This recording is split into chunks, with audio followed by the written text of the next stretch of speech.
Psalm 106. Praise the Lord. Give thanks to the Lord, for he is good. His love endures forever. Who can proclaim the mighty acts of the Lord, or fully declare his praise? Blessed are those who act justly, who always do what is right. Remember me, Lord, when you show favor to your people.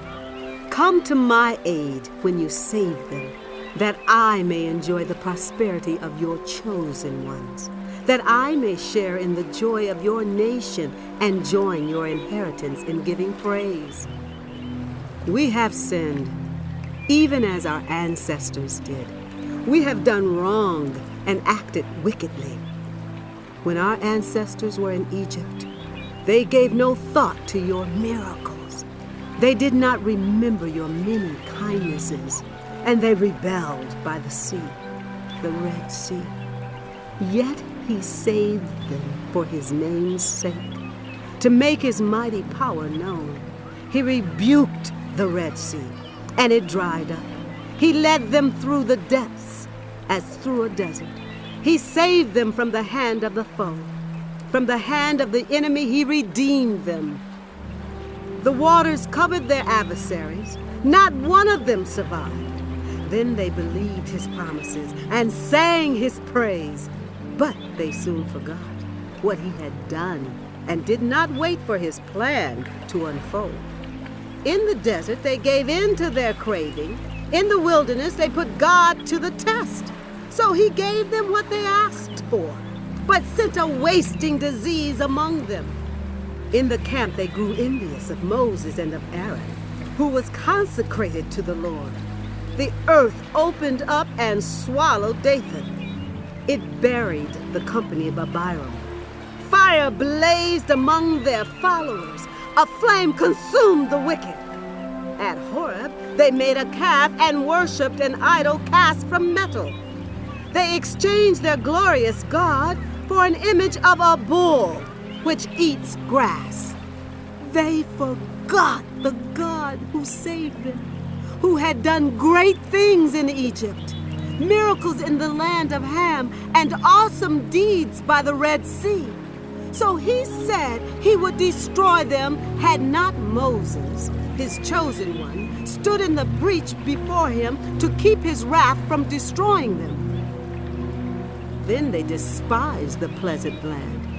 They did not believe his promise. They grumbled in their tents and did not obey the Lord. So he swore to them with uplifted hand that he would make them fall in the wilderness, make their descendants fall among the nations, and scatter them throughout the lands. They yoked themselves to the Baal of Peor and ate sacrifices offered to lifeless gods.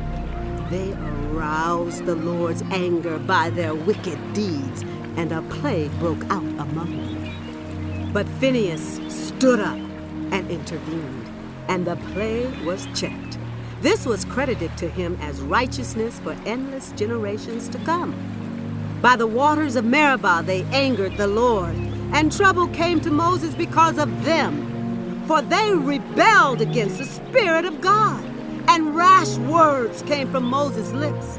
They did not destroy the peoples as the Lord had commanded them, but they mingled with the nations and adopted their customs. They worshipped their idols, which became a snare to them. They sacrificed their sons and their daughters to demons. They shed innocent blood, the blood of their sons and daughters, whom they sacrificed to the idols of Canaan. And the land was desecrated by their blood. They defiled themselves by what they did. By their deeds, they prostituted themselves. Therefore, the Lord was angry with his people and abhorred his inheritance. He gave them into the hands of the nations, and their foes ruled over them. Their enemies oppressed them and subjected them to their power. Many times he delivered them. But they were bent on rebellion, and they wasted away in their sin. Yet he took note of their distress when he heard their cry.